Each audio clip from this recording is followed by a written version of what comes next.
تو خواہشات کو کیا کرنا ہے؟ کنٹرول. حلال اور حرام میں فرق. تو یہی قرآن کی دعوت ہے کہ انسان جلباز ہے, وہ حلال و حرام میں فرق کیے بغیر, یہ دیکھے بغیر کہ اس کا مجھے فائدہ ہوگا یا نقصان ہوگا, بے لگام ہو کر خواہشات کے پیچھے بھاگتا چلا جائے. جیسے کسی ٹھرکی کو کوئی لڑکی نظر آ جائے نا, کوئی خوبصورت سی لڑکی, بس آج کل نوجوان یہی کر رہے ہیں, بیٹھے ہوئے ہوں گے کہیں. ایک حکیم صاحب نے مجھے بتایا, اللہ ان کی مغفرت فرمائے, ویسے تو ابھی زندہ ہیں لیکن بوڑھے ہو گئے, کسی کو پتہ نہیں چلے گا کس کی بات کر رہا ہوں. انہوں نے مجھے اپنا واقعہ سنایا, مجھے کہنے لگے میری 2 بیوی ہیں. میں نے کہا ماشاء اللہ. کہنے لگے میں بہت ٹینشن میں ہوں. میں نے کہا کیوں بھائی؟ کہتے ہیں میں اپنی کلینک میں یا مطب میں بیٹھا ہوا تھا, اچھا والا شادی شدہ تھا, پہلی بیوی بڑی خاندانی شریف شرفا, اس سے بچے بھی, تو یہاں سے کوئی لڑکی خوبصورت سی گزر کے گئی اپنی ماں کے ساتھ. اللہ معاف فرمائے, اب کسی کو پتا تھوڑی کس کی بات کر رہا ہوں, اس لیے کوئی غیبت نہیں ہے. کہہ رہے ہم میں ایسی ٹھڑک ہم بھی پیچھے پیچھے نکل لیے. کہہ رہے بڑی خوبصورت سی کوئی جا رہی تھی, بے پردہ سی تھی, بال کھلے ہوئے, بڑی ماڈرن ٹائپ کی. تو کہہ رہے مجھے بڑی اچھی لگی, میں یہیں پر کوئی ماجون کھا کے اللہ معاف فرمائے بیٹھے ہوئے ہوں گے. تو کہہ رہے مجھے نظر آئی تو ٹھڑک نکل لی ہم بھی پیچھے. ابے تو آپ کوئی خاندان دیکھو اس کا. کہہ رہے ہیں جاتے جاتے میں نے اس کا گھر تلاش کر لیا, بس اٹریکشن روڈ پہ پسند آ گئی. تو میں نے پیغام بھیجا, پیسہ ویسا دیکھ کے انہوں نے شادی کر دی. وہ اتنی بد اخلاق نکلی, کہہ رہے میرا تو سر گنجا ہو گیا اس کی وجہ سے, کبھی منہ سے تمیز سے بات کرتی نہیں, عذاب میں آ گئی ہے زندگی. تو میں نے کہا حکیم صاحب یہ کون سا طریقہ ہے یار, کوئی روڈ پہ چلتی ہوئی لڑکی جا رہی ہے پیچھے نکل لی ہے اس کے. تو یہ ہے خواہشات بے لگام, جہاں دل چاہ رہے وہاں نکل لیے. ہمارے ایک استاذ کراچی کے کسی علاقے میں تھے, علاقے کا نام نہیں بتاؤں گا, امام تھے وہ مسجد کے.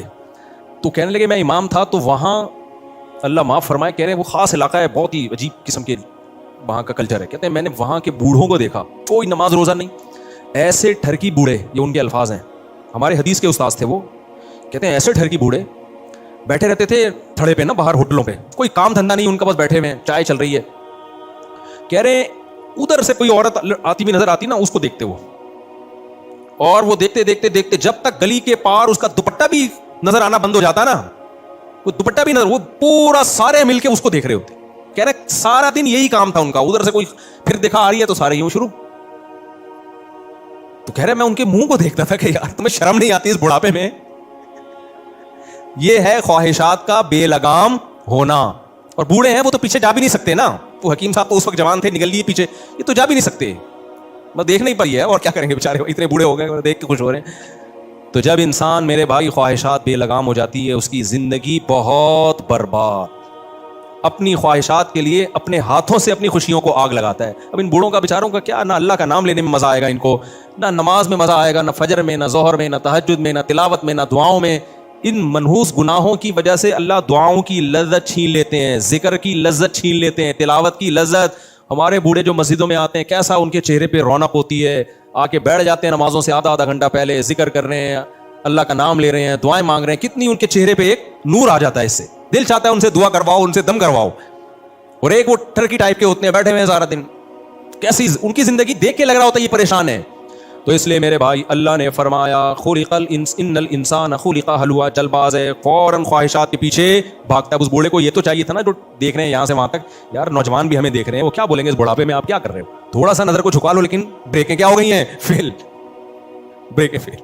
نہ عزت کا خیال ہے, اولادوں کا بھی خیال نہیں ہے, اولاد کیا کہے گی ابا کو دیکھو کیا کر رہے ہیں. تو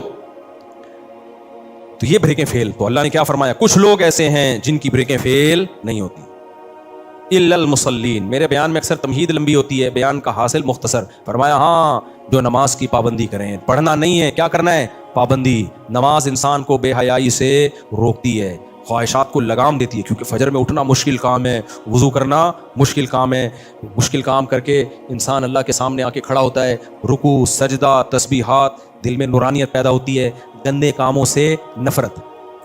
جیسے نمازی کو گندا جسم پسند نہیں ہوتا کیونکہ وہ پاک صاف رہتا ہے, ایسے گندا عمل سے بھی اس کو کیا ہو جاتی ہے, نفرت. یہاں لوگ ایک اشکال کرتے ہیں کہ ہم نے تو بڑے بڑے نمازی دیکھے ہیں الٹے الٹے کام کرتے ہوئے, بے حیائی کے کام کرتے ہوئے. اس کا جواب یہ ہے, یہ بالکل ایسا ہی ہے جیسے ڈاکٹر کہتا ہے کہ پیناڈول کی 2 گولی کھانے سے سر کا درد ٹھیک ہوتا ہے. اب آپ کو, میں نے تو اس دن بندہ دیکھا 4 گولیاں کھائیں پھر بھی اس کا درد ٹھیک نہیں ہوا. تو بھائی اس میں پیناڈول کا قصور نہیں ہے, اس کے اندر کوئی سافٹ ویئر غلط قسم کے ڈل گئے ہیں, یا اس کو درد ہی کوئی الگ ٹائپ کا ہو رہا ہے, یا وہ پیناڈول کھا کھا کے بھی اتنا زیادہ وہ درد والے کام کرتا رہا ہے سر کے درد کے کہ اس کا درد اس سے ٹھیک نہیں ہو رہا. تو اس کو یوں کہا جائے گا بھائی یہ اگر پیناڈول نہ کھاتا تو جتنا درد ہو رہا ہے نا اس کا ڈبل ہوتا. تو اسی سے خوب سمجھ لو قرآن کہہ رہا ہے نماز انسان کو بے حیائی سے روکتی ہے. نمازی آدمی بے حیائی سے دور ہوتا ہے. نماز میں یہ طاقت ہے کہ بے حیائی سے روکتی ہے انسان کو, برے کاموں سے روکتی ہے. اگر کوئی نمازی برے کام کر رہا ہے تو سمجھ لو اگر یہ نماز نہ پڑھتا تو یہ برے کام ڈبل کر رہا ہوتا. تو یہ نماز کا قصور نہیں ہے, یہ ہے ہی اتنا نالائق کہ اس کی نماز نے روکا تو ہے لیکن پورے طور پہ روک نہیں پائی, یا یہ نماز پڑھ نہیں رہا ہے, ڈرامے کر رہا ہے. یہ نماز پڑھنا ہے خشوع و خضوع کے ساتھ ہوتا ہے نا, فارمیلٹی پوری کرنا تھوڑی ہوتا ہے. آج کل کیسے نماز پڑھی جا رہی ہے, اٹھے عادت پڑی ہوئی آئے روبوٹ کی طرح پنکھوں کا حساب کیا 4 رکعتوں میں. وہ اکثر میں لطیفہ سناتا ہوں نا, ایک امام نے 4 رکعت کے بجائے 3 کے بعد سلام پھیر دیا. ایک آدمی نے کہا 3 پڑھی ہیں آپ نے. امام نے کہا سارے بیوقوف ہیں کیا, کسی نے لقمہ نہیں دیا, تو اکیلا, تجھے کیسے پتا چلا 3 پڑھی ہیں؟ کہہ رہے میں میری 4 دکانیں ہیں تو ہر رکعت میں ایک دکان کا حساب و کتاب چل رہا ہوتا ہے نا, تو ابھی 3 دکانیں کمپلیٹ ہوئی تھی, آپ نے سلام پھیر دیا. تو یہ والی نماز بے حیائی سے روکے گی انسان کو ہے بھائی؟ سارے مسائل کس میں چل رہے ہوتے ہیں, پھر ہل اتنا رہے ہوتے ہیں, نہ ظاہری خشوع ہے نہ باطنی خشوع. ہمارے حضرت مفتی رشید احمد صاحب رحمہ اللہ تعالی نماز میں ہلنے پر اتنا ناراض ہوتے تھے, فرماتے تھے ویسے صحیح کھڑے ہوگا, یہ بالکل آرام تھے نا صف میں, ایسے تمیز سے بیٹھا ہوا ہوگا. جب اقامت ہو رہی ہے پھر بھی تمیز سے کھڑا ہوگا, نہ کہیں کھجلی ہو رہی ہے اس کو, نہ کہیں خارش ہو رہی ہے, کچھ بھی نہیں ہو رہا, نہ اس کے ساتھ والے کو کچھ خارش وارش ہو رہی ہے, دونوں آرام سے. جیسے ہی نیت باندھی کبھی یہاں کو جا رہا ہے, دیکھا ہوگا آپ لوگوں نے, کبھی یوں شروع ہو جائے گا, کبھی ناک میں انگلیاں گھما گھما مطالعہ بھی کر رہا ہے کیا نکلا اس میں سے, رپورٹ طلب کر رہا ہے کہ یہ رپورٹ آئی بھی ہے کہ یہ ہوائی بس گھمایا ہے, کبھی یوں ہل رہا ہے کبھی یوں ہل رہا ہے, کبھی کیا کر رہا ہے. تو یہ کیا ہے بھائی؟ قرآن تو کہہ رہا ہے قوموا للہ قانتین, خشوع و خضوع کے ساتھ اللہ کے سامنے کھڑے ہو جاؤ, خشوع و خضوع کے ساتھ. تو خشوع و خضوع میں دل کا خشوع بھی ہے, دل تو اپنے اختیار میں نہیں ہے, جتنا لگا سکتے ہو لگاؤ, اور ظاہری لحاظ سے بھی خشوع و خضوع پیدا کرے انسان, اس کے آداب کا خیال کرے, تو پھر نماز انسان کو بے حیائی سے روکتی ہے, جلد بازی کی عادت ختم کرتی ہے نماز انسان کے اندر سے, وہ پھر خواہشات کو لگام دینا شروع کرتا ہے. الا المصلین, اللہ نے آگے فرمایا الذین هم علی صلاتہم دائمون, خالی نماز پڑھنا کافی نہیں ہے, نماز پہ پابندی کرتے ہیں. پابندی کرنا آسان کام نہیں ہے. دیکھو قرآن نے کسی گناہ کے بارے میں نہیں کہا کہ بہت مشکل ہے, نماز کے بارے میں اللہ نے کہا انہا لکبیرۃ الا علی الخاشعین, یہ بہت مشکل کام ہے سوائے ان لوگوں پہ جن کے دلوں میں اللہ کا خوف ہے. تو اللہ نے خود مانا ہے پڑھنا مشکل نہیں ہے, پڑھتے رہنا کہ کبھی بھی زندگی میں قضا نہ ہو, یہ مشکل کام ہے. تو یہ مشکل کی جس کو توفیق مل جائے وہ بہت بڑا کامیاب ہے. ہمارے ایک ہندوستان سے رشتہ دار آئے تھے, جب میری عمر 10-12 سال تھی, تو میں نے کئی بار یہ پہلے بھی بیان میں واقعہ سنائی ہے, میں صرف موٹیویشن کے لیے سناتا ہوں کہ بھائی ایسی نماز ہونی چاہیے. نمازی آدمی کو ہر وقت فکر ہوتی ہے, جو آرام سے بیٹھا ہوا ہے نا, پڑا ہوا ہے آرام سے, گھڑی نہیں دیکھ رہا بار بار, اس کا مطلب وہ نمازی نہیں ہے. نمازی جہاں بھی جائے گا نا بار بار گھڑی دیکھے گا, یار نماز میں ٹائم کتنا ہے, قریب میں کوئی مسجد ہے تو جماعت ہونے والی ہے کہ نہیں ہونے والی.